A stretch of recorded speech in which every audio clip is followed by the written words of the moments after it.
about that time, sort of around 2014, we started to increase the breadth of the types of projects we were working on, so that it wasn't solely dominated by renewable energy. And solar came in at about the same time, which was a bit of a surprise to me. I didn't think Ireland was really geared up for solar, but it really boomed from about 2014 onwards.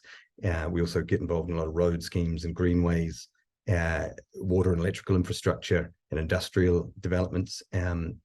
More recently, we've been getting involved in a lot of kind of urban projects, which wasn't really our domain for the first while, but certainly it's something that we're doing a lot more of these days in terms of townscape and visual impact assessments.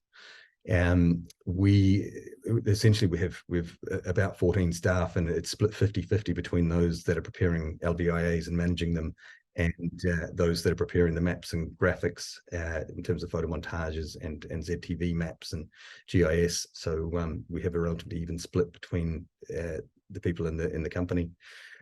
The big move for us was last year when we joined the APEM group, which is a UK-based firm, which is essentially, it was born out of an ecology company, and it has quite a few companies at this point in time, but it's still very much an ecology focus, remote sensing, that sort of thing, which may have seemed like a strange kind of bedfellow at the time, but actually we're finding it's a really good move strategically, particularly because a lot of our design work isn't so much around urban plazas and streetscapes and that sort of thing, but is more involved with mitigation for EIA projects, and we find that there's quite a bit of interaction with ecologists and the like when we're preparing our landscape designs. So it's, that's something that we're going to focus on a little bit more in the years to come, is the kind of designing with nature and the mitigation side of landscape design.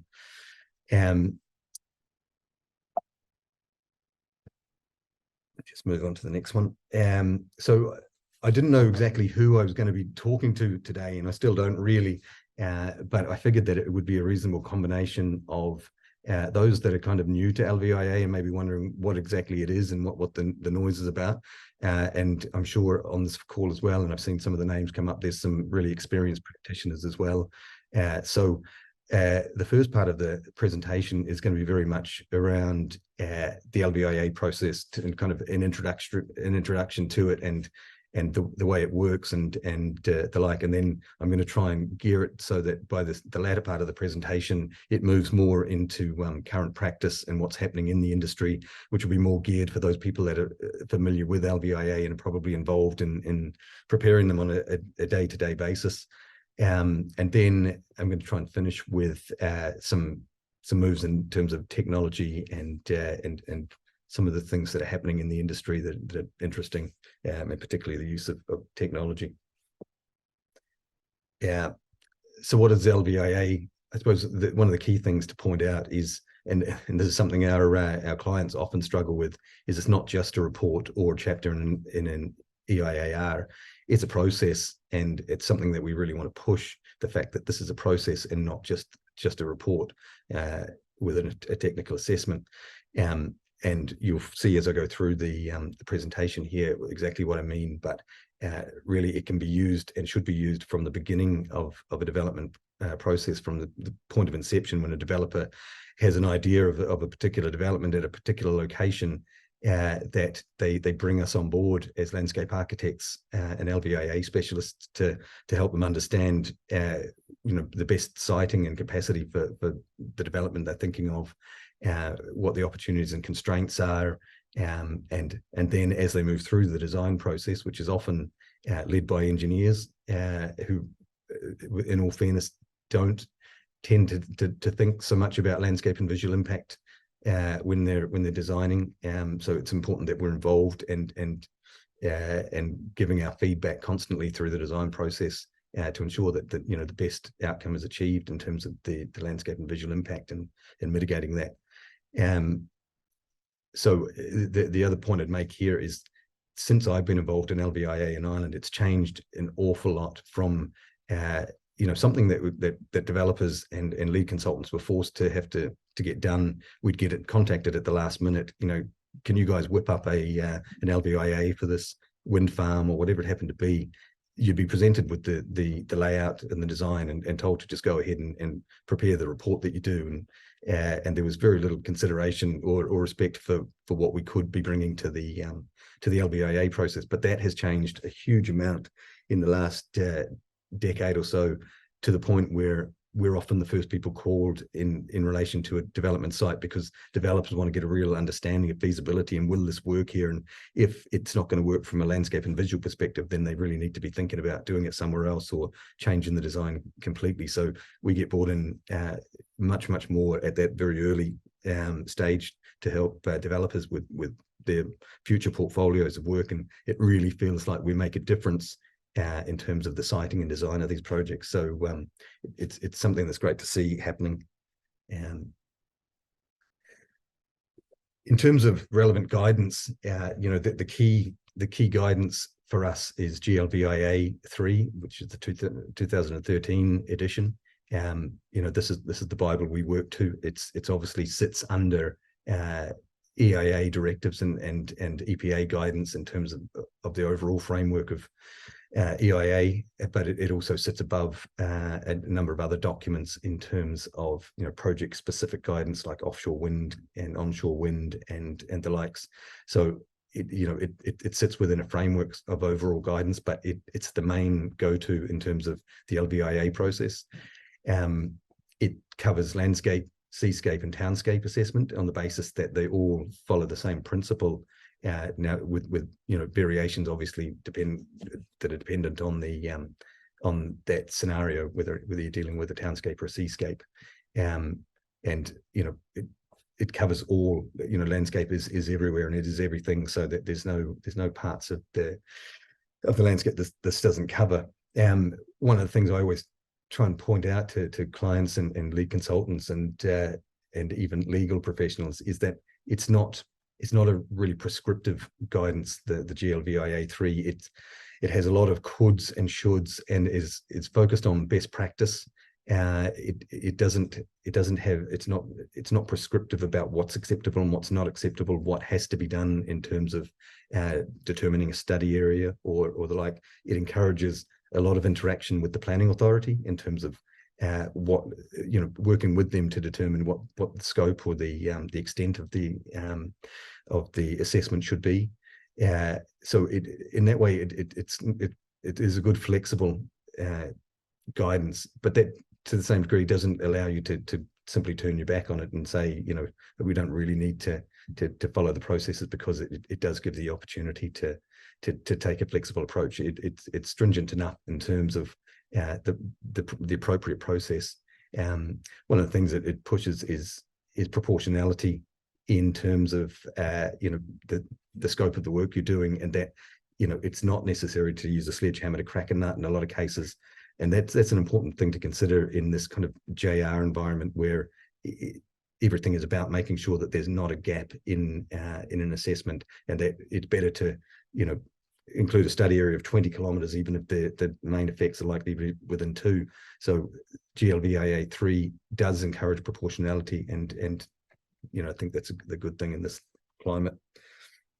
And like I say, it's supported by a number of other guidance documents, and a lot of them, particularly for LVIA, come out of the Scottish Natural Heritage, which is now known as Nature Scot. They have lots of little guidance notes in relation to landscape character assessment, LVIA for offshore, onshore. Natural England gets involved and has a number of guidance notes, and particularly in relation to landscape and seascape character. And the Landscape Institute themselves in the UK have that as well. And then, of course, there's some government departments in Ireland that also have specific guidance for the likes of onshore wind. And that you would consider a combination of those, but all within the kind of umbrella of the GLVIA 3.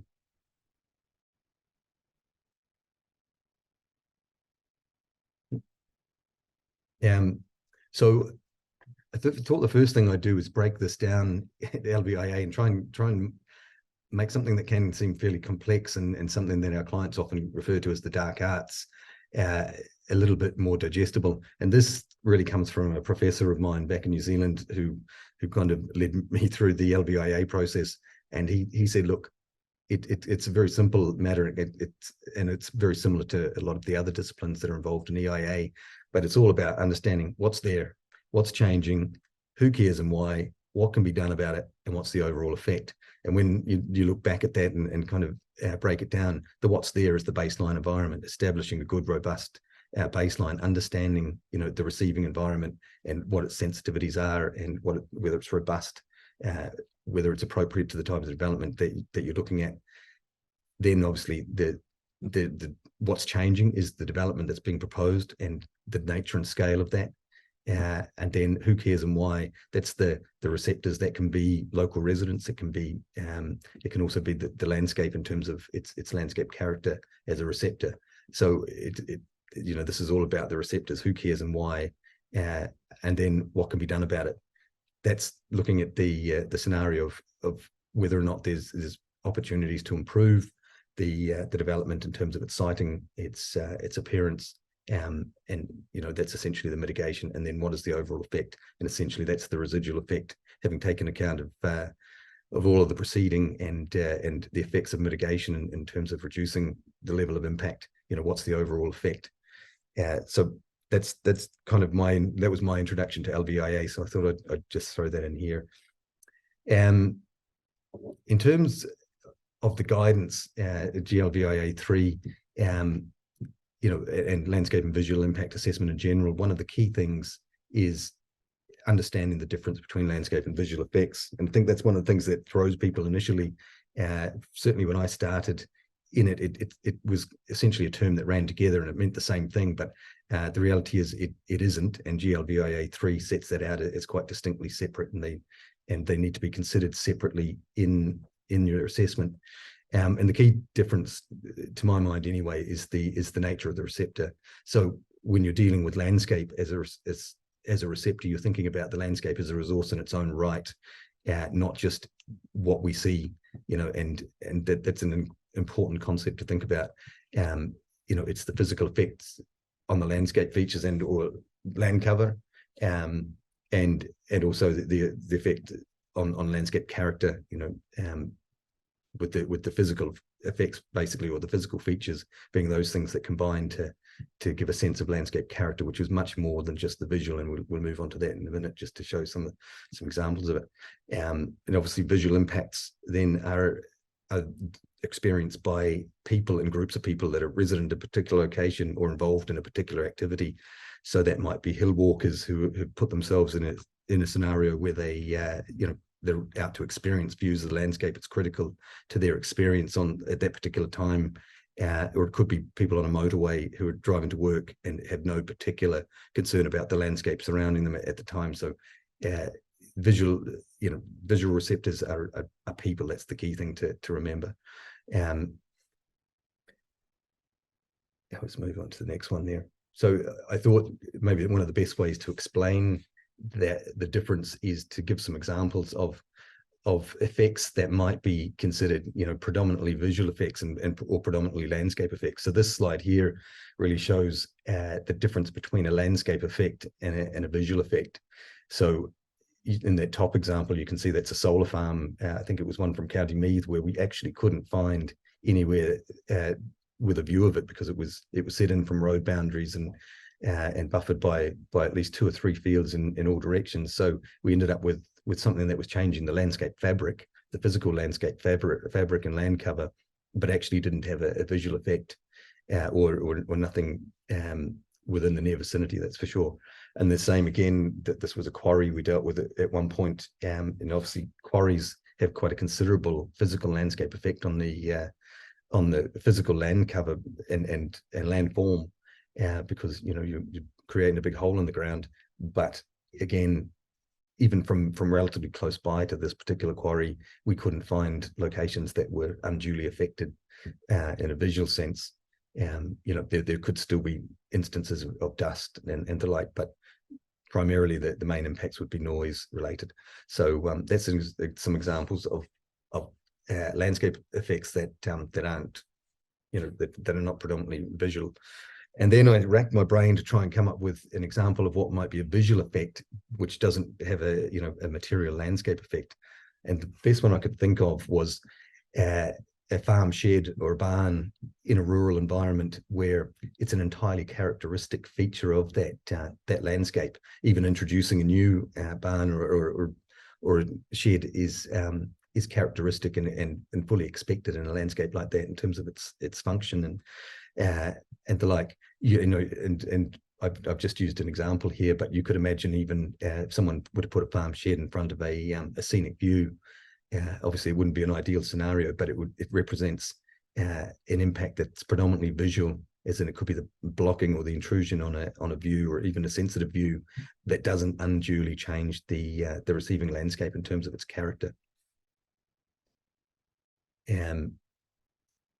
So then the next step, I suppose, is establishing, or the first step in the LVIA process really is establishing the landscape baseline and getting a really good understanding of what the landscape is that you're dealing with. That's informed by desk studies and looking at material such as landscape character assessments, which are generally prepared by the county councils in Ireland, but you know can be prepared by others as well. Also looking at mapping and historic mapping and the like to get a sense of the landscape you're dealing with. But nothing is quite as good as getting into that landscape with field work and driving around and seeing exactly what you're dealing with. One of the things I'm always trying to do, and this goes back to trying to understand the difference between landscape and visual impacts. You often have to remind yourself to get out of the visual a little bit to think about the concept of landscape. And the way I do that is to think about landscape fabric. And often the best way to do that is to look at aerial photography or aerial mapping.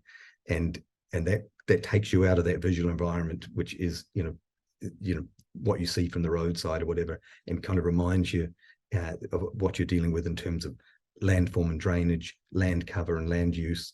A good example would be when you're in the Midlands.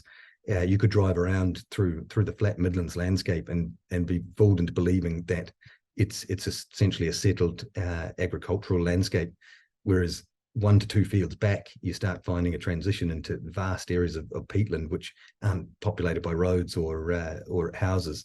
And it's not until you kind of stop and take that look at the aerial view that you really get a sense. So actually, it's quite a different landscape to the one that's experienced visually by visual receptors, people driving around who live in that area. So it's important to take that step back. And like I say, I like to think about landscape in terms of landscape fabric when I'm establishing the landscape baseline.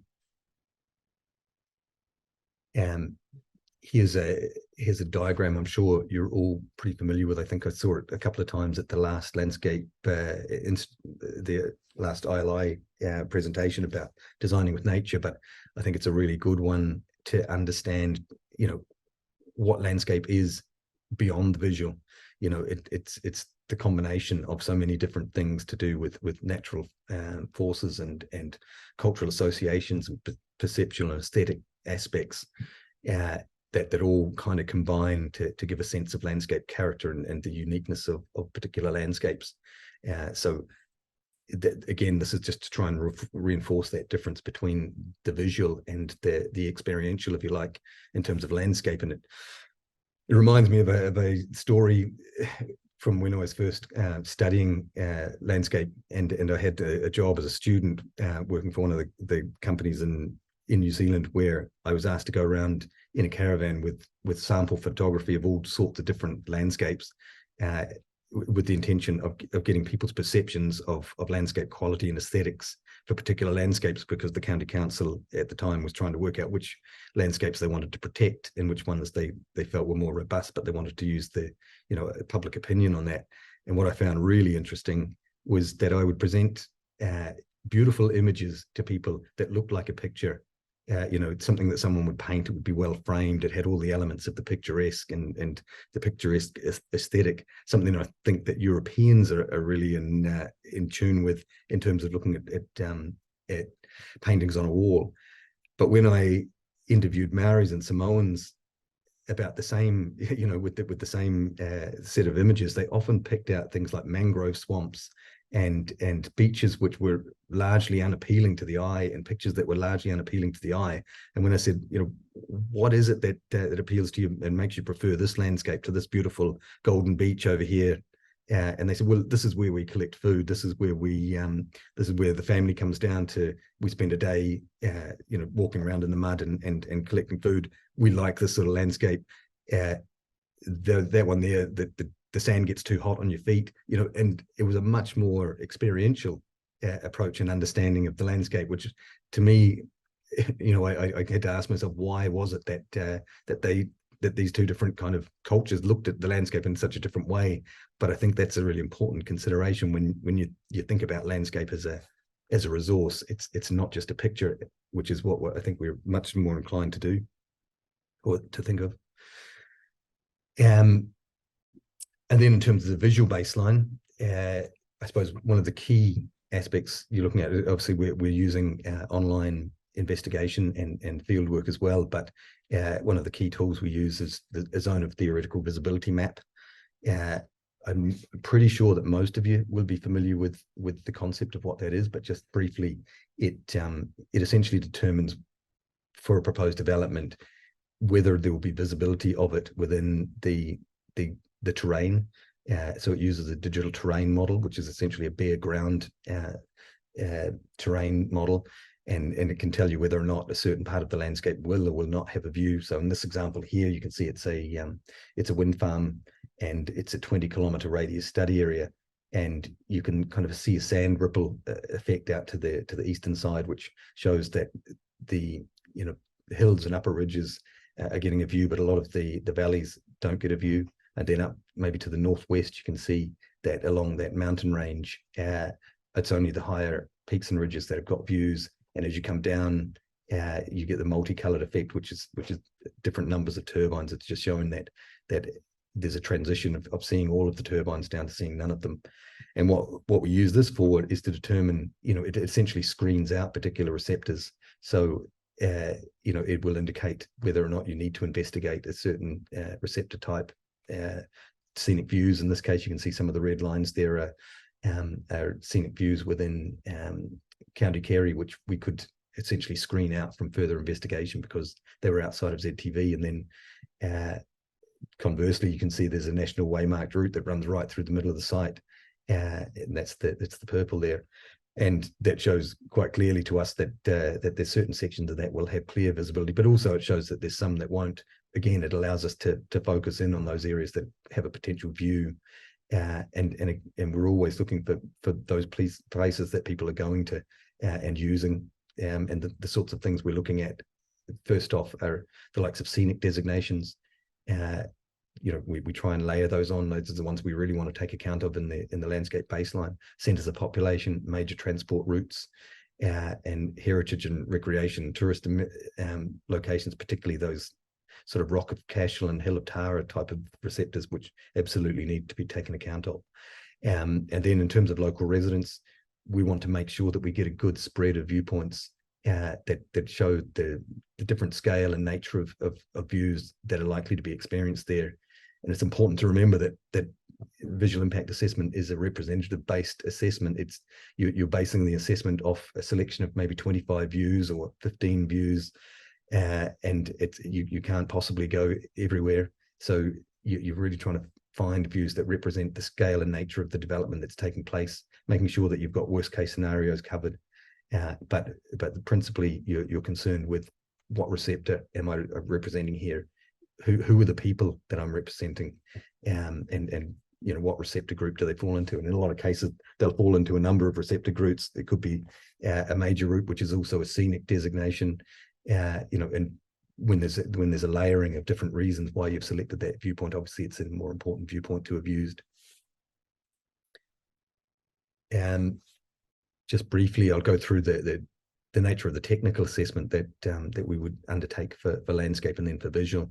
So this is a real weighing and balancing of sensitivity and effect, essentially. And to my mind, unlike a lot of the other EIA topics, we're taking something which a lot of people would regard as a subjective discipline, and I've heard it said so many times, oh well, sure, LVIA, it's just one person's opinion, or it's just a subjective thing.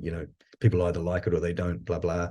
So what I think is our role is really to break something down which is perceived as being entirely subjective, and break it into sort of objective chunks with a really transparent flow of thinking and understanding and professional opinion, so that someone can track the thought process that's gone into it to make something that's subjective a bit more objective, and allow the decision maker the comfort that has been well covered. So in terms of landscape assessment, the upper part of this image here shows that the key thing we're concerned about is sensitivity, and that's that combination of susceptibility to change and receptor value. So susceptibility, for example, in this case might be if you were dealing with a highly naturalistic area, which is going to be obviously susceptible to marked change if it was in the form of a built development, or really overt built development, and then maybe in terms of receptor value, we're looking at things that might be valued at a national or international level in terms of landscape character areas, which can be classified, for example, as areas of outstanding natural beauty, or in the county development plans as highly sensitive landscapes.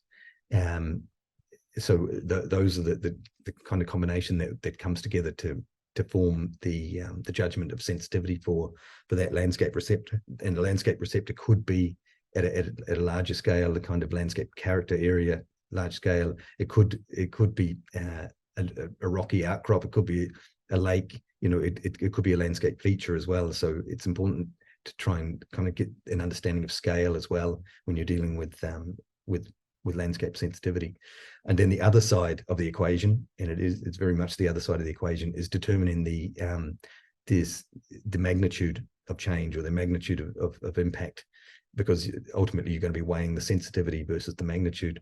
So really what you're trying to do in the first instance, the main point is to understand the size and scale and the nature of the effect in the receiving landscape, and quantify that essentially.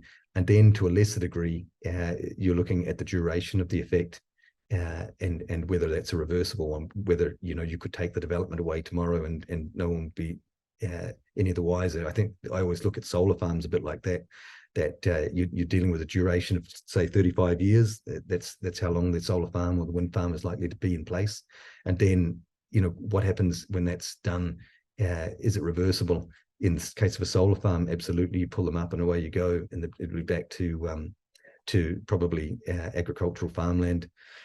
The opposite might be a quarry, where the reversibility of a quarry is, I know that there's a lot of infill developments sort of coming through the system lately, but you've left a scar on the landscape which will never actually revert back to what it was being originally. Oftentimes they're turned into lakes and the like, but that maybe even a high-rise building might be considered something that isn't really a reversible development. So those are two considerations, but they're not as important as understanding the scale and nature of the effect when we determine magnitude. And then obviously we combine the sensitivity and the magnitude to get an understanding of the significance of the landscape effect, and then we also put a judgment of quality on it. So the quality of the effect is whether it's that change is contributing in a positive or a negative way, or maybe in a neutral way. And people might have their own opinions on how to apply neutral. We tend to look at neutral as something that doesn't really make you form an opinion either way as to whether you like it or not. It just, it's a change that's relatively benign. Sometimes I look at it in terms of, was there some positive aspects and some negative aspects, and they kind of combine to make it neutral. The only time I'd ever really use that approach is when you're talking about minor positives and minor negatives. Usually otherwise you're dealing with something that's more distinctly positive and negative. So ultimately your significance of impact will be a judgment like moderate, and then it will also be the positive or negative. This next slide kind of deals with visual impacts, and the process is exactly the same. But again, remember that we're dealing with people now, not the landscape as a resource. So in terms of susceptibility to change, the guidance sets out those those types of receptors that are likely to be most susceptible to change are residents at home, hill walkers, and those people that are engaged in outdoor pursuits where with views of the landscape are critical to their enjoyment. And again, those that are less susceptible to change are those that might be engaged in work or traveling on a motorway where the visual environment isn't critical to their enjoyment or to their amenity. In terms of receptive value, you're probably at the higher end of the spectrum, looking at designated scenic views and scenic routes, mountaintop views, things that are represented in maps and guidebooks in terms of understanding scenery. So it's essentially a collective understanding or a collective agreement that it represents a scenic receptor. And then if we move on to the magnitudes side of the scale, we're looking at how much does the proposed development intrude or block a view, how much of the view does it occupy, so scale and extent again, and also, you know, what's the nature of the change? Are you increasing the intensity of built development in an area that has, you know, where there's very little built development?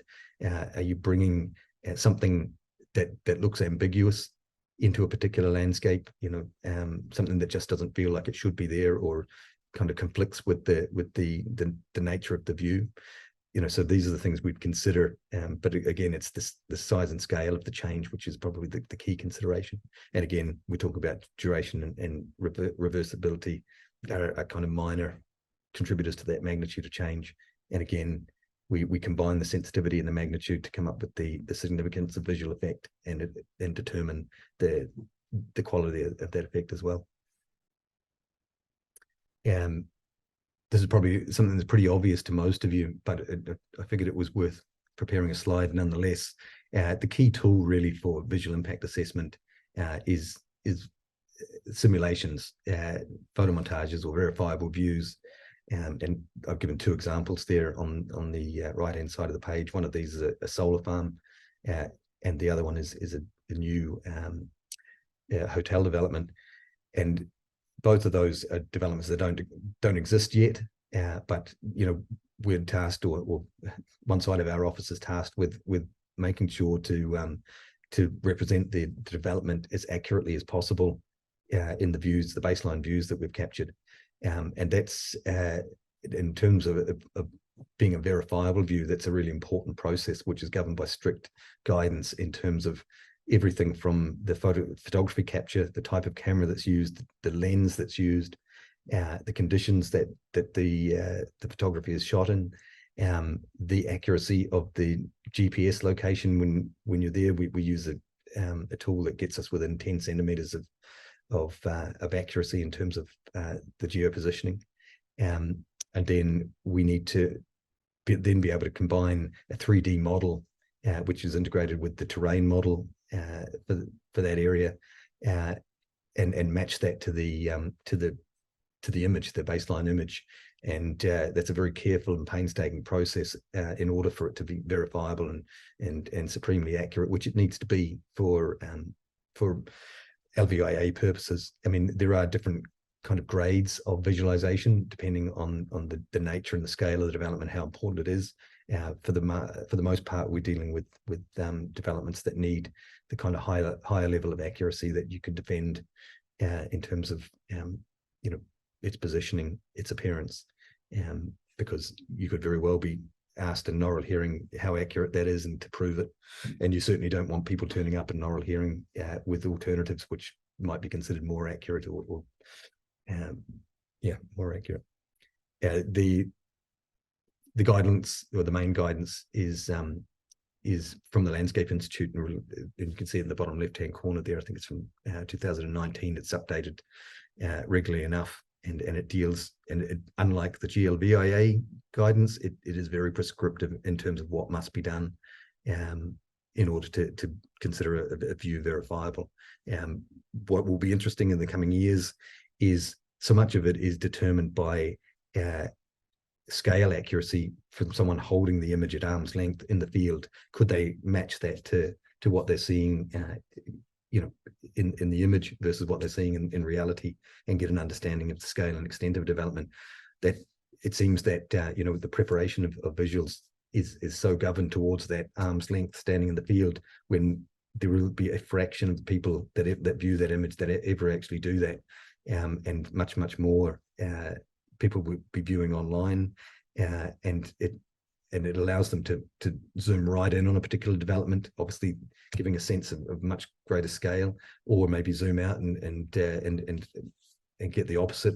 So it'll be interesting to see over the coming years how that's managed in terms of the guidance, and also with online viewing tools, whether they get kind of restricted in terms of how much people can zoom in or out, because it does have a bearing.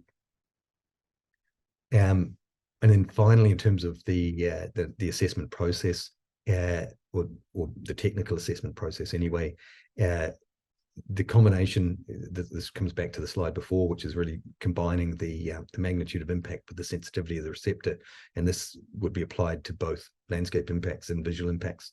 I've used an example here on the left-hand side of a significance matrix that we use, which is very similar to others in the industry. I know because I check. I'm recently been involved with some seascape and landscape and visual assessments, where all of the consultants, all of the LVIA consultants were asked to sit in a room essentially, or get online and discuss and compare our approaches to significance, because they wanted a consistent approach across a number of schemes. And as it turned out, most of those consultants had the same approach, which was the matrix. You can see on the left-hand side. Now, often they had different words, different textual descriptors, but generally speaking, they were all along the same lines. And I suppose the critical piece was in the middle of the table, where the moderates and the substantial moderates occur. It's important, and one of the things that GLVIA 3 sets out is that that you must make it clear which impacts are considered to be significant impacts in EIA terms. So in our case, we use the color coding to indicate which we consider to be significant, and others had different ways of doing that. Some of them had more graduated colored schemes. Some considered moderate may or may not be a moderate significance, may or may not be a significant impact in an EIA context, but gave themselves the flexibility to go either way. One of the consultants simply had two categories. It was either not significant or significant. So the whole table was populated with that, and that's quite acceptable in terms of the GLVIA 3, because they ultimately come back to the instruction, which is you must make it clear which are significant and which are not, and that's exactly what that consultancy had done. On the right hand side of the slide there, I've just shown the EPA, that's straight out of the EPA guidance, which essentially shows the same thing in a graphic form, the combination of sensitivity and magnitude. And that's not just for LVIA, that's for any of the environmental factors involved in EIA. So that's the process of determining significance. So I just wanted to jump back a little bit to what we were discussing earlier about the fact that LVIA is a process and not just a report. This image on the right-hand side, or the diagram on the right-hand side here, is directly out of the GLVIA 3, and it kind of shows the feedback loop, and highlights that the idea is that the design process is iterative, where you analyze or assess the impacts as you go, and determine whether or not you're having a significant impact, and if you are, feeding it back into the design team so that there can be changes made or mitigation incorporated, until ultimately you end up with the final frozen design, which you base your assessment on. There's a quote there from GLVIA 3 to say that the iterative design and assessment process has great strength because it links the analysis of environmental issues with steps to improve the siting layout and design of a particular scheme. So it's backed by the guidance, and this is the process that we want to be trying to achieve. We don't want to be coming in right at the end of this. We want to be getting in at the early stages, and like I say, more and more that does tend to be the case as the discipline gets more respect from developers, and our input is more relied upon. So I think we'll just move on to mitigation now, because that's obviously a key consideration of that process. And in LVIA terms, I've kind of listed off some of the things that you could be thinking about in terms of the project, trying to deal with the big stuff first. You know, the location and siting of the development, if it's appropriate, or whether it could be improved upon, whether it could be further down a slope, or on a completely different site. You know, those are key considerations. Changing the form of the layout, reducing the heights of developments can quite often be an important one, particularly for urban design schemes. Changing color, that's one we use all the time, often when we're dealing with big bulky developments. You know, data buildings and industrial infrastructure, you can use color to break up the perceived scale and massing of a development. Specifying non-reflective properties, so that you're not getting glint or glare off the surfaces, particularly in a rural environment where that would be, you know, uncommon, not something that's characteristic. It would be less important, obviously, in an urban environment where you know, shiny buildings are a commonplace. And then I suppose the most obvious one, and the one that I think we revert to too quickly sometimes, is screen planting and landform screening. Often it's considered to be, you know, to me, it's a little bit of the band-aid at the end. Whereas if you've got a lot of the other stuff right in terms of the design, you can minimize the need for planting, or it's going to be much more effective.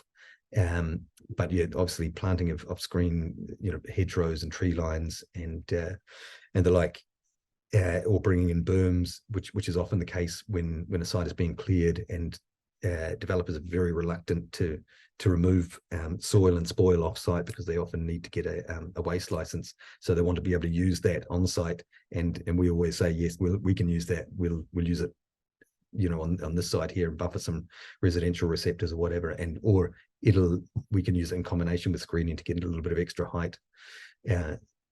So, and then I suppose the final point there is not doing parts of the scheme or reducing the scheme is something that should very definitely be considered.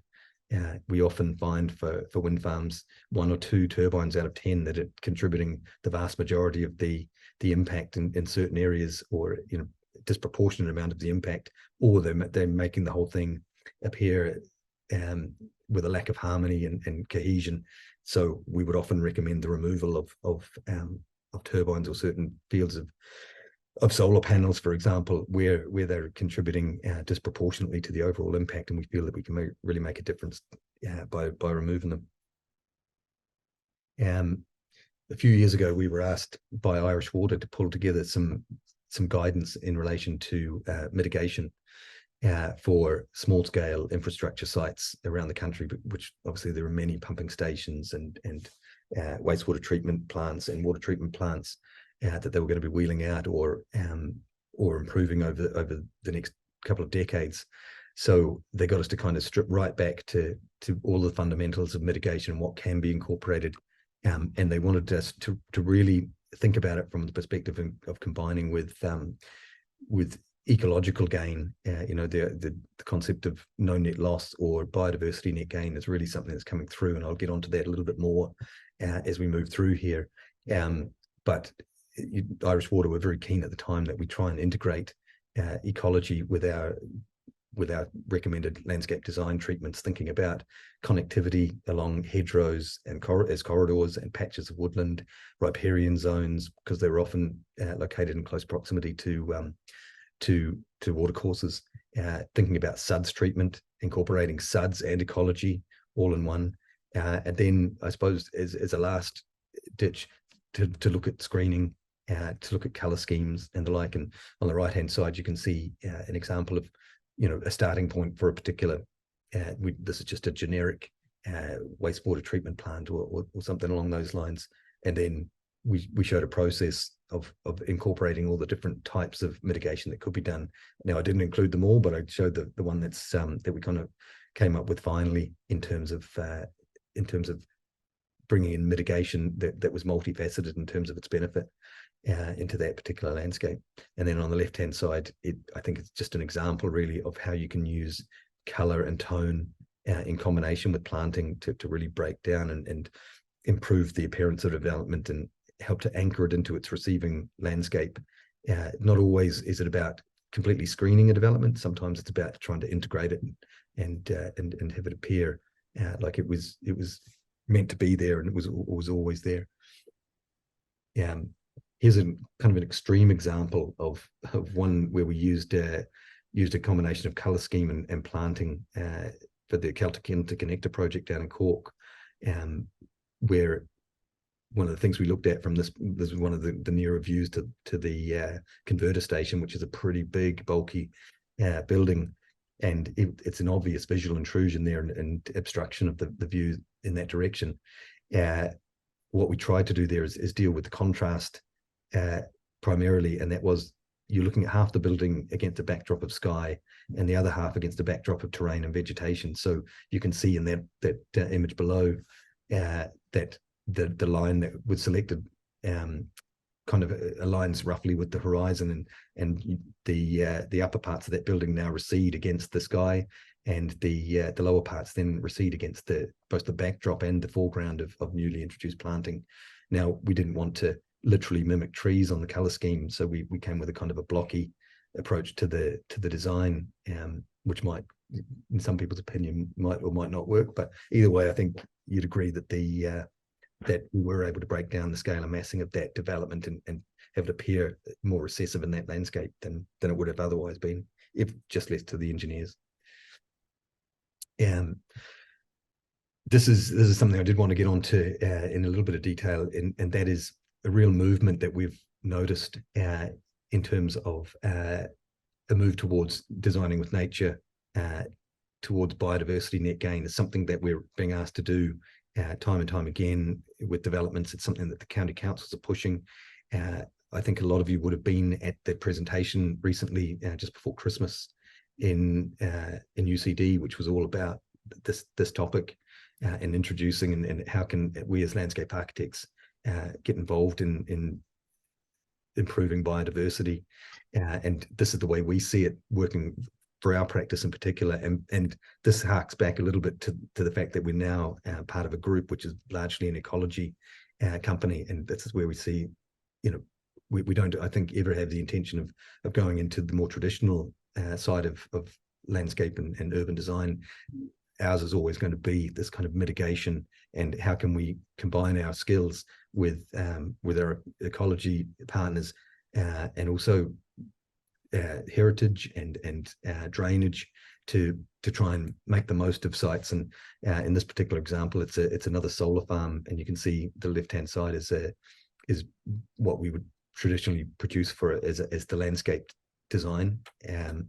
But in this instance as well, we were asked to get involved with the ecologists, the project ecologists, who had particular ideas in terms of the grass meadows and the species mix in particular areas, riparian areas and other areas. And so we work with them, and ultimately we end up preparing the drawings. And in this case, we prepared two separate drawings. They're interrelated so that they're not contradicting each other. But it was important for us to be able to display what was being done from a biodiversity or an ecology perspective, and how that integrates with the overall landscape plan, which also contributes to screening of the development. So again, it's multifaceted. And like I say, I think this is becoming a big movement in the industry. So that kind of dealt with the process of LVIA and it's the technical side of the discipline. This next part of the presentation is really about what the current trends are, particularly in Irish LVIA. So one of the things, just to kind of keep people up to date on, is that the Landscape Institute last year produced this document, which is a clarifications document in relation to GLVIA 3. And it really was born out of the fact that the guidance is now 10 years old. Practitioners have been using it for a decade, obviously, and they wanted to see I think the first question they asked was it fit for purpose? And there was a roughly even split between those that felt it was perfect, those that felt it could probably use a little bit of a tweak, and those that felt it would need to be rehashed. But I think the clarifications document is going to, at least for the time being, cover a lot of those aspects where people were a little unsure about what is best practice and what was meant by the guidelines. So I picked out a couple of key points. There is some quite complex aspects dealing particularly with landscape susceptibility, which I haven't really gone into here, but some of the key points I picked out of it were it's important that LVIA isn't seen to be advocating for development. It's important to stay impartial. You know, just because you tend to be employed by the developer, you're still tasked with coming up with an objective and balanced impact assessment. You know, and one of the things we always say in-house is that don't avoid talking about a particular impact. Talk about it in terms of the balance between, you know, here's a negative, but here's the balance, or not. Maybe there isn't a balance, but it's important not to brush over impacts, that they all need to be considered. So and you're not there to promote the development, and often we'll find clients want us to come up with a punchier conclusion or something that suggests that the development is entirely acceptable. It's not for us to determine that.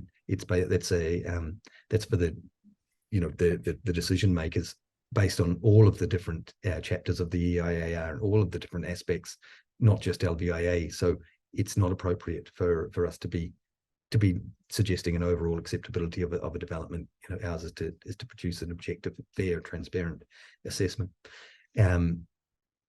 And then I think I've already kind of touched on this when I went through the assessment. They just confirm that the size and scale of the change is the main consideration in terms of determining magnitude, and that duration and reversibility, whilst they're things to be considered, are more kind of a minor contribution to that.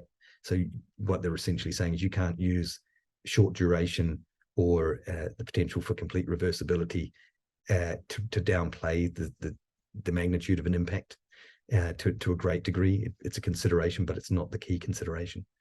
Then judgments of significance. This is something I think in the Irish context we might have to get a little bit more thinking around. Is just because we might come up with a significant impact for a particular receptor, for a particular development, doesn't determine whether or not the development as a whole, or shouldn't determine whether the development as a whole is acceptable. My feeling in the Irish context is that when you produce a significant impact, you're writing the first reason for refusal. Oftentimes, that could be in relation to one house or a small group of houses next to a large scale wind farm, which has got strategic importance to the country, and in all other aspects might be perfectly reasonable. And I think developers are really push hard for there to be a no significant impact scenario. Our approach really is to push back when we can see a significant impact coming. We'll push back, and that's part of the design loop, and say, look, we need to move that turbine, we need to remove it, we need to alter the design of the scheme to avoid the significant impact. But equally, there are instances when a significant impact is unavoidable, and you know, we shouldn't be shying away from that as practitioners. But equally, the decision makers have to be aware that could be a very discrete aspect of the overall development, and in the grander scheme of things, and in terms of the policy context, it could be quite reasonable to proceed with the development. Yeah, I think this reinforces something I said previously as well, which is the positive and negative, the quality of the effect, if you like, is something that is separate to the magnitude or the significance. You know, you determine the scale and scale and extent of the change, and then you determine separately whether it's considered to be neutral, negative, or positive. And then there was one aspect that's always been kind of a key consideration for us, is that crossover between whether we're assessing on the basis, particularly for local community views, whether we're assessing on the basis of individual houses, whether we're putting ourselves not literally in the backyards, but considering private property and private amenity to be a key consideration, whether we're GLVIA will push that it's a public. It's that LVIA should be done from the public domain, and that you're representing the group of people, which is local residents, not individuals. And the reason they say that is one of the rationale is that there's a different guidance, which is residential visual amenity assessment, which forms part of overall residential amenity assessment, which could involve noise, dust, various other aspects that relate to the enjoyment of that property, but that's distinct from LVIA, which is done from the public domain as a public assessment. So they kind of reinforce that definitely is the case, and that we shouldn't be entering onto private property. We shouldn't be taking this from taking viewpoints from local residents' houses. Oftentimes we find ourselves doing that for the sake of the developer, who wants to give that particular local resident a view that they can look at, but we keep that out of the actual assessment. That's a private matter between the developer and the local resident. In terms of current trends in an Irish LVIA context, a lot of you will be familiar with the Dairyad decision, which has had quite a bearing on the approach to development, and in turn in relation to how we assess it in terms of LVIA. And what that means is the decision essentially said that it wasn't appropriate for the developer to apply for a flexibility in the wind farm in that instance, in terms of the heights of the turbines. I think it was the phrase was turbines up to 180 meters tall, and Judge Humphreys decided that wasn't a reasonable way to approach it, because something much smaller could be put in. Now, I've got to say, I don't entirely agree with the rationale behind that decision, but nonetheless we're stuck with it. And it often means that when we put in for a particular development, particularly wind farms, there'd be 3 candidate turbines put forward, and we'll write a whole section which determines whether or not any one of those 3 different alternatives might result in different impacts than the specimen turbine that we've assessed, or in some cases you might be asked to provide complete separate assessments for the different options that are available. And clients and developers are really focused on being able to give themselves flexibility. They don't want to be tied into one particular producer of turbines. They tend to find themselves being held over a barrel in terms of pricing, for example, when that happens. So they always want to have flexibility in their design.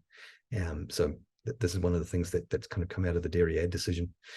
We're finding also that there's a much greater emphasis on interaction between the environmental factors in EIA terms, whereas in the past it was often a case that the lead consultant or the people pulling the EIA together would just put a matrix together, and they'd put all the factors down one side and then all the factors along the top, and then they just tick a box to show if there was a likely interaction between them.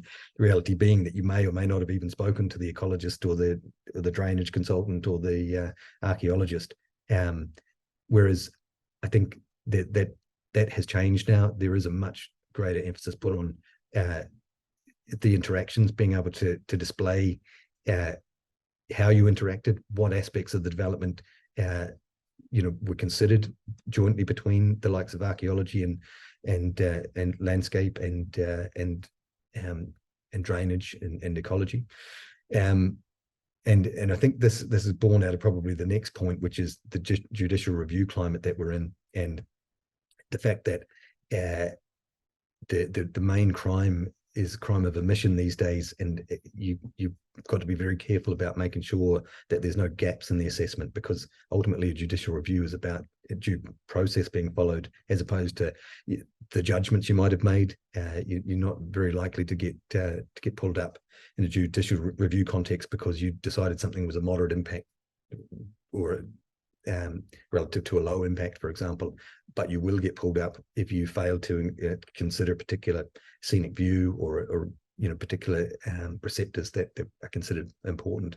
So that's the other critical thing. There's a number of people who are kind of you might be familiar with in the industry, the likes of Peter Sweetman, who really who turn up at oral hearings and really push process and protocol in terms of environmental impact assessment. And whilst they can be difficult customers to deal with in that scenario, ultimately they're pushing a higher standard, a higher bar of assessment for all of the practitioners involved.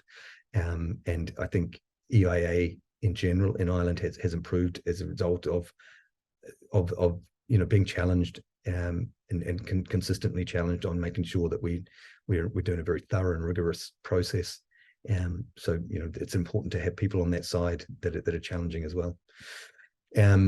And then this is the final point is one that we've noticed ourselves in our office an awful lot in the last couple of years as the wave of development plan renewals have come through. They all seem to come through over the course of 1 to 2 years. Every 6 years, obviously, the county development plans have to be renewed.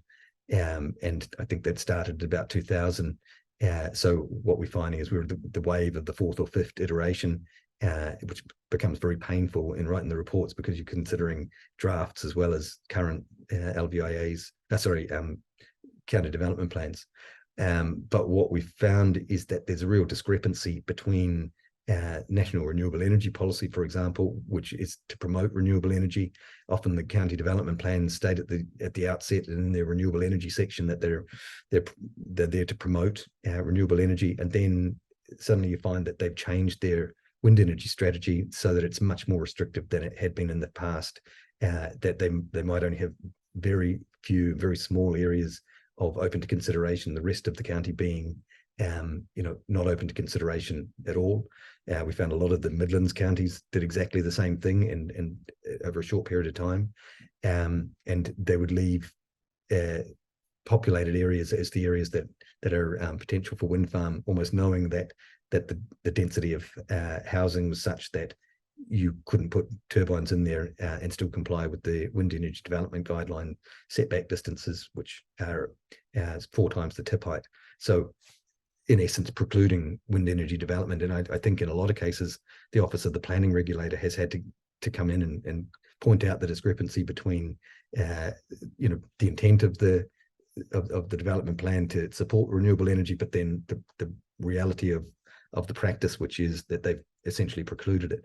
And as LVIA consultants, what we're finding is our clients are coming to us and saying, look, we know we've got a site in a non-complying or an area which is not considered open for wind energy development, but we'd like you to look at it from in the round and tell us whether or not you think that it's a reasonable wind farm site, notwithstanding what the county development plan says, because there's every chance that the board is going to overrule that, or that it might change as a result of the planning regulator. So we're being asked to kind of step in and look at sites that would otherwise would have been no one would have bothered with previously, because the developers are getting desperate in terms of available sites, and they need reassurance that their site is going to be dealt with on a case-by-case basis rather than just precluded by the wind energy policy. Finally, I thought I'd just touch on some emerging technologies, and one of the key ones for us, which has been a real game changer, is the use of digital surface model data in the last 5 to 6 years. It's as I showed you previously in the ZTV map earlier on, which is based on a bare ground visibility scenario, that can be quite distinctly different to what the reality is in terms of visibility. So what we use more and more is DSM data, and just to quickly illustrate what DSM data, unlike digital terrain model, it's a digital surface model. So I like to explain it as being like silk has been draped over the landscape, so that it's taking account of buildings and vegetation and all those things that sit on top of the terrain. And that's important when it comes to understanding the visibility of projects. And we also use it in route screening, and I'll show you how. You can see there that top image is a digital terrain model, and then it flows straight into a digital surface model of the same landscape. So you can see the distinct difference there. here's an example of how we use digital surface model data. On the left-hand side is, this is a solar farm again. On the left-hand side is a digital terrain model, bare ground-based ZTV, which is the traditional form of ZTV. And that would show that's a 1 kilometer radius, that blue line. That shows that there's pretty comprehensive visibility of that development if it were a bare ground scenario, which quite obviously it's not in that rural environment. So then we use the DSM data, and that's the middle image. This is what the visibility is once you take account of screening by existing vegetation and buildings. And as you can see, those kind of shards that penetrate out are probably views between trees or through gateways. But the key factor being that the extent of visibility is hugely reduced in reality to what the DTM-based ZTV is showing.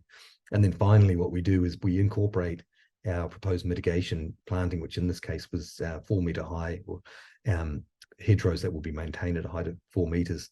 And it shows that in this particular location, that will fully screen the development from the entire area around. That's an incredible tool to be able to show to a county council planner, because formerly they were looking at the left-hand side saying, well, that local community is going to get, a lot of visibility of that solar farm. And this really just reinforces probably what the photomontages will be showing as well, which is that there's no visibility. But, this is a great way of showing it. And DSM data is the way we've managed to do that. You can imagine that in an urban environment, it's almost pointless to produce a DTM-based zone of theoretical visibility map, because, it is not you can barely see bare ground. So this is an example of a building in Sandyford, actually, in Dublin. And you can see that we were able to focus our attention on the immediate kind of 500 meters around the site, because that was shown as having pretty clear visibility. Very, very little beyond that in the residential areas. In fact, most of the areas beyond, it's showing rooftop visibility, as in you'd have to be standing on the rooftop to see it. It's not actually striking the ground. But also what this illustrates is that once you moved into the Dublin Mountains down to the southwest, it does open up again, because the viewer is getting up above the urban fabric, if you like, and would get views in. So that was a really useful tool for us to highlight the where we needed to get viewpoints from, representative viewpoints from. And then the other thing we use it for is route screening analysis. So formerly we used to drive around the countryside doing route screening analysis for public roads within 5 kilometers of a development, usually wind farms. And we'd have 4 GoPros on top of the car, and shooting a shot every second, which would equate to about every 15 meters. And then some poor soul would have to analyze that against a sequence of 60,000, in one instance, wireframe images to determine visibility or not. We changed our process entirely on the basis of DSM data. And now we can sit remotely at the desktop and know that we're using up-to-date DSM data that's been captured within the last 2 years. And we plot the road points ourselves, and we can determine where the wind farm is visible from along the local road network, which is what this map shows. And open visibility, which is the green category, only has to be the view of one blade set. So it's quite a conservative approach. But then what we do, and I haven't actually got the image here, is we would reanalyze all of the open visibility to determine how many of the turbines can be seen. And again, that can show that maybe you're only seeing 2 or 3 out of 16 turbines. And in a lot of ways, this goes to disprove the bare ground ZTV again. It says, even though the bare ground ZTV is showing comprehensive visibility in this area, the route screening analysis is showing a completely different story, where beyond 2 to 3 kilometers, it's very unlikely you'll get a view of the scheme. So we found DSM data to be really useful there. And then the other aspect we've really noticed in the last 5 or so years is everything is being designed and presented in 3D. We very seldom find ourselves having to model schemes using plans and elevations like would have been the case in the old days. Most often we've been given 3D files from the architects and engineers that we incorporate into the model, which is good for us, but also it opens up the possibility of analyzing projects at a much earlier stage in the design process. and understanding without a great deal of time and expense where things are visible from, what their effect is likely to be, which feeds back into that whole kind of iterative design process. And so some of these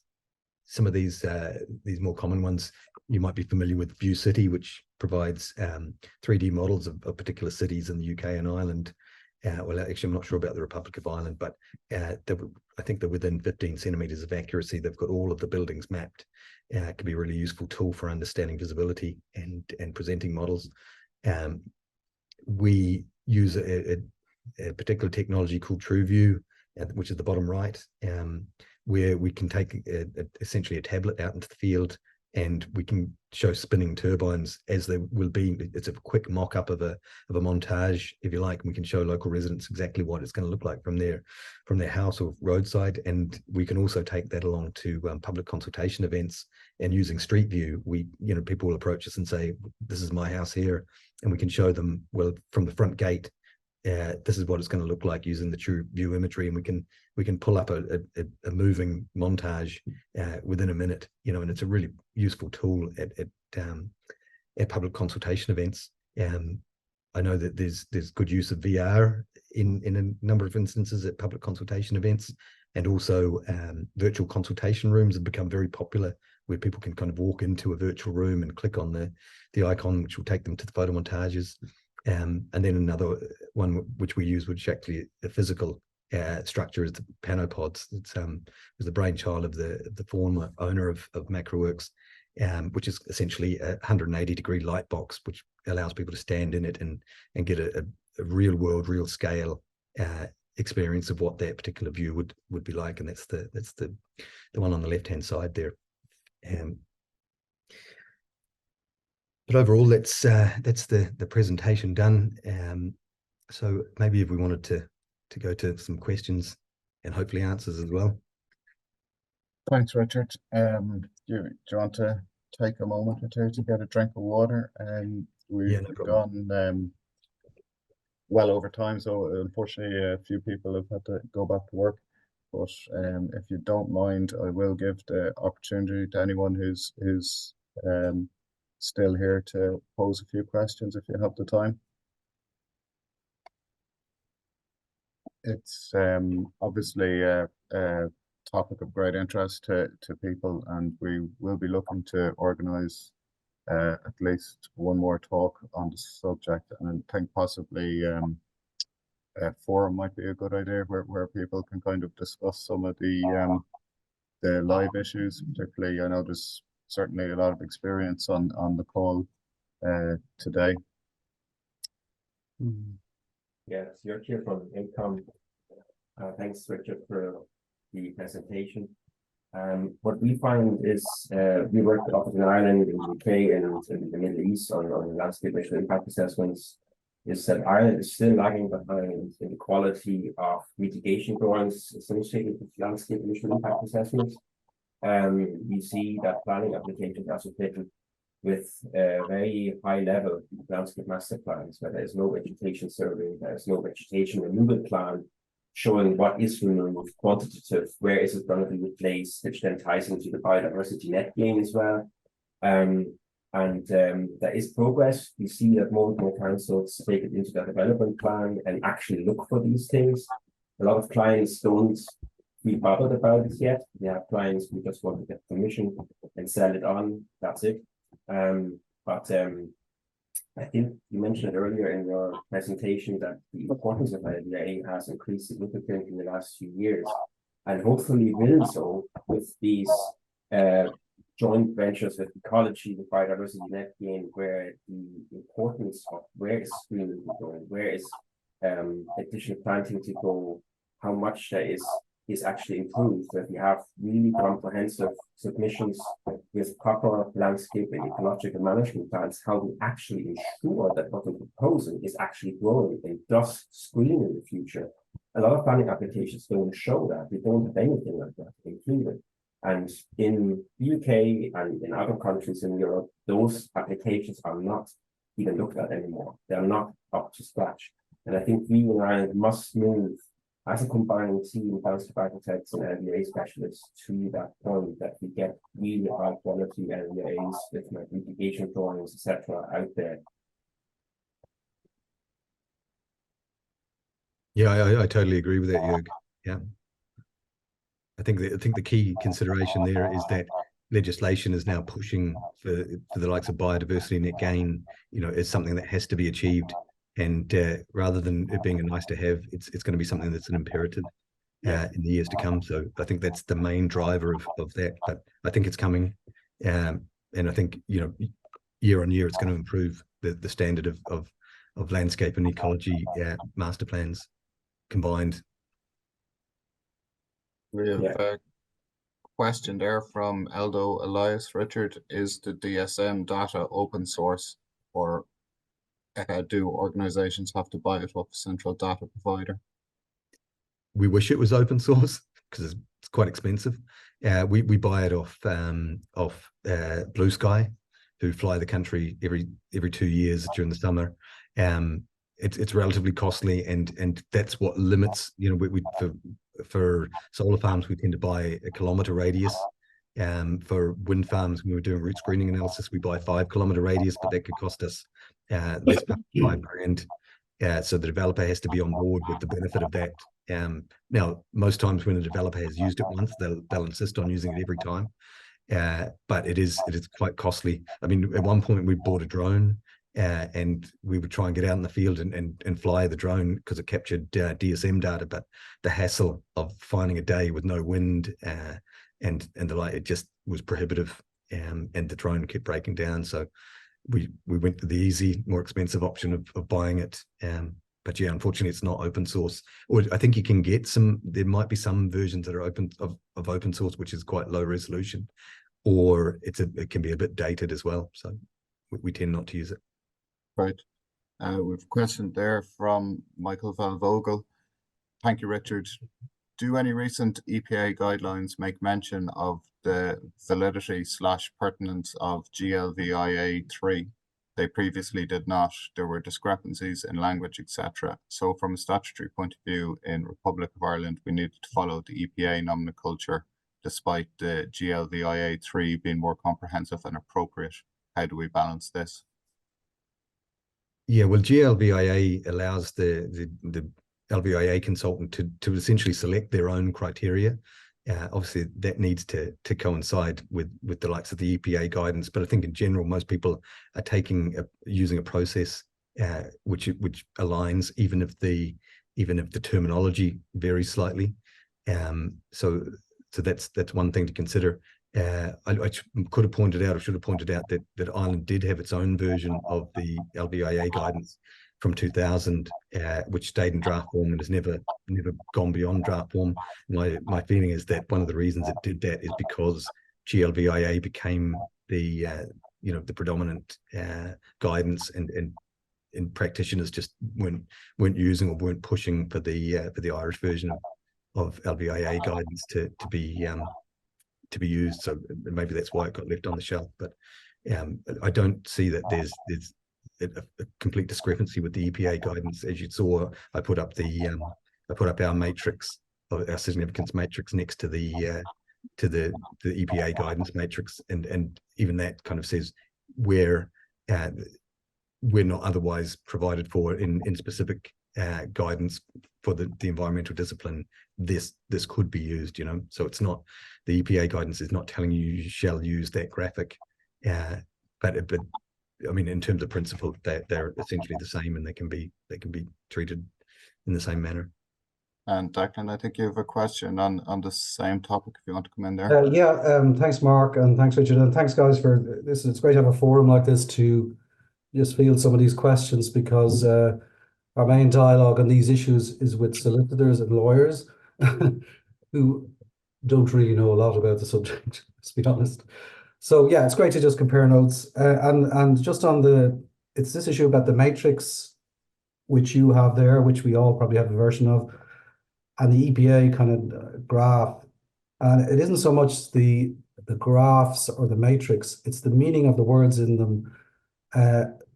So, for example, in the model you've produced, and I think most of us follow, whereby you might say something is significant and it's either adverse or beneficial or neutral in its quality. However, in the EPA guidance, as you progress up the significance ladder, the language suggests that it is increasingly adverse. Yeah. And that may not be the case. So something that I think they use terms like obliterate sensitive characteristics, that sort of thing. And there's no scope for a significant positive kind of development in that guidance. I don't know, how do you, and I suppose on a general note, the difficulty here is, yet you can't just use the GVLI guidelines, but sometimes the lead consultants are insisting the EPA guidance must be used so that's all consistent, and it isn't always appropriate. It doesn't fit very well because it's a catch-all for all disciplines. Yeah, I've certainly come across that situation where, you know, the matrices are all geared towards adverse impact. But I suppose one of the things we would always come back to is that the GLVIA is trying to determine whether or not we're having significant or not significant impacts. That's the essential part of it. And I think you can take it as read that significant adverse is what they're really talking about, as opposed to significant positive. But I think there does need to be, you know, it would make more sense if there was a way of displaying a significant positive, because that will help decision makers weigh up the various effects that a development might be having, and it could be that there's a wealth of small negative impacts and one or two major beneficial impacts, and you know, you need to have a way of illustrating that. And I think you're right that's not really very well covered by the way we use matrices or even the EPA guidance at the moment. Yeah. It almost becomes a default that if it's positive, then look, it's just something that that's not considered to be material to the. Yeah. It's just the phrase there that if it's significant, the implication is it's increasingly adverse. Yeah. And that just doesn't make logical sense, because we can obviously have very positive, highly desirable, transformative developments that's very significant and that's beautiful and, you know, high quality. And in Ireland in particular, the country's in a very much a development stage. And development can be very positive, new urban areas, all that sort of thing. Yeah, okay, that's great, thanks. Sorry, Mark, we can't hear you. Sorry. Jay Ball has a question there on verified photomontages. So, Jay, sorry, I'm not sure what your first name is. Jamie. It's Jamie here. Hi, Richard. Look, thank you. That was a superb presentation. Thank you for that. I've a very specific question about verified photomontages. Just over the years, it's remarkable to see the variety, or perhaps I should say the discrepancy, between what a lot of photomontage companies or 3D specialists put out, and that's allegedly verified photomontages. But I specifically want to ask you about is it an obligation or is it a necessity that the full extent of the proposed development is captured? Because so often you'll have a close-up view where the most, if there are to be significant impacts, that's where they're likely to be from. And the photomontage company has just captured on a 50mm, like as they should do on a 50mm fixed lens, of course, but it only captures a small part of it, and they just use extent bars. So what are your thoughts on that, and how do you get around that? Yeah, it's definitely something we've seen an awful lot of, particularly urban developments, when you're standing at the base of a tall building and you're only getting a fraction of it, or the development runs a significant portion along the street, and a lot of the companies want to be able to use fixed, you know, a single frame, like dealing with a single frame image is much easier than dealing with a panoramic image, because there's all sorts of manipulation that might otherwise have to go on. So the way most firms get around it is to shoot with a different lens, like a 26mm lens, or a lens that gives a much broader image. And then they simply indicate, as you say, a small portion in the middle of it, which is what the actual 50mm equivalent would be. I think that's a pragmatic way around the scenario, but I don't think it's an ideal one, because it really doesn't give people a sense of scale. you'd have to know what you were looking at with an image like that, or understand the guidelines, not to be almost taken in by the fact that the development will appear much smaller than it will if you were standing at that location in reality. So it feels like it's a little bit of a fudge. The only other option really is to try and incorporate panoramic or larger scale images, but then they become difficult to display, certainly in as a physical print. So yeah, it is a difficult one. I know exactly what you mean. Sometimes half the development's being cropped out, and as an LVIA consultant, you're being asked to make a judgment and have people follow the line of rationale when you're not even looking at the full scheme, or there's had to be 3 or 4 views in a row that someone has to be able to look at individually and put together in their own mind. So yeah, it's one of those difficult ones. But on the latter point that you just made there, if it comes to it, if it takes 3 or 4 individual frames, that needs to be done. That's my understanding, rather than just showing one frame and then arrows to either side saying, "Here be dragons," effectively. As in, you have to capture the entire scheme. Is even if it takes multiple single frames. Is that your take?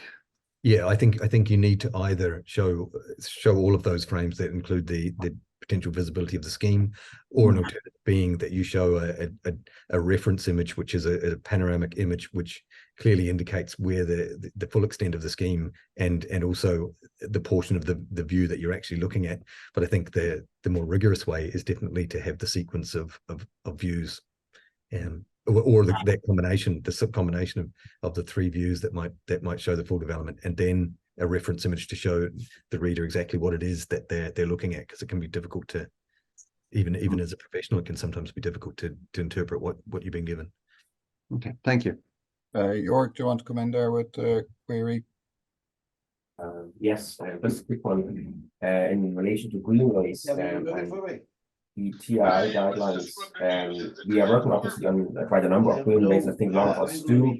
And TI guidelines are for linear developments, roads in particular. And the standard LVIA is looking at constraints, at receptors, and if you apply those rules, the greenway is not going to go where it should go, because it's away from receptors, in particular landscape receptors. What do you think? Should there be an amendment to some of these guidelines to actually look at the user perspective of greenways? Surely that's what we do. We give them in their own category. What is the user going to experience in going along this greenway?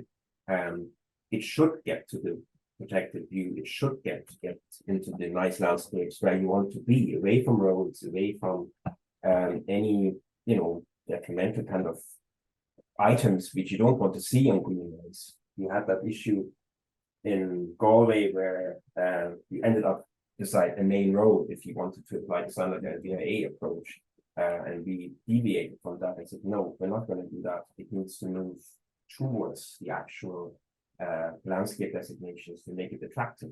So how should we as profession deal with this? Yeah, I know exactly what you mean. We've dealt with a few greenways ourselves, and what maybe the GLVIA guidance is missing out a little bit is the positive sides. The way that assessment can be used to improve developments and improve the experience in a positive manner, rather than mitigating negative effects. So what I have seen in a couple of instances, and what we've been involved in ourselves, is almost at the constraint stage, it's considered to be a constraints and opportunities analysis, where we'll look at not only the sensitive landscapes and the sensitive views, but we'll also look at the opportunities. And as you say, more often than not, that would drive the greenway towards the sensitive views and towards the sensitive landscape, because that's where the visitor experience or the user experience is going to be best. I think there is space in maybe not so much with the GLVIA guidance, but with landscape assessment in general, and the assessment of impacts, to be able to tell that full story, which is, this was selected as the appropriate route for beneficial reasons for the user, as well as, and we balance that against the impacts, the negative impacts, which might be, the provision of a new small road essentially through a sensitive landscape. So you're balancing the opportunity with the constraint. So I definitely think there's opportunity there.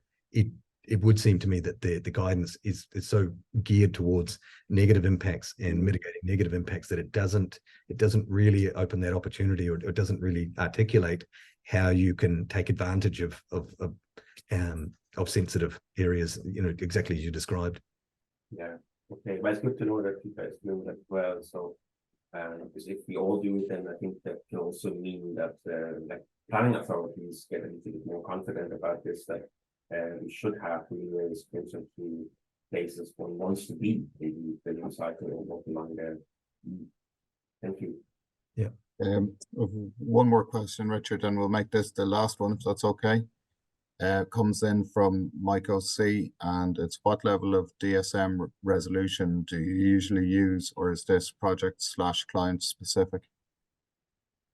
I think we use, well, we try to get like 300 mil of resolution is the ideal scenario, but the reality is, depending on what sort of area we're dealing with, it can be hugely heavy to deal with. So sometimes we revert to 1 meter.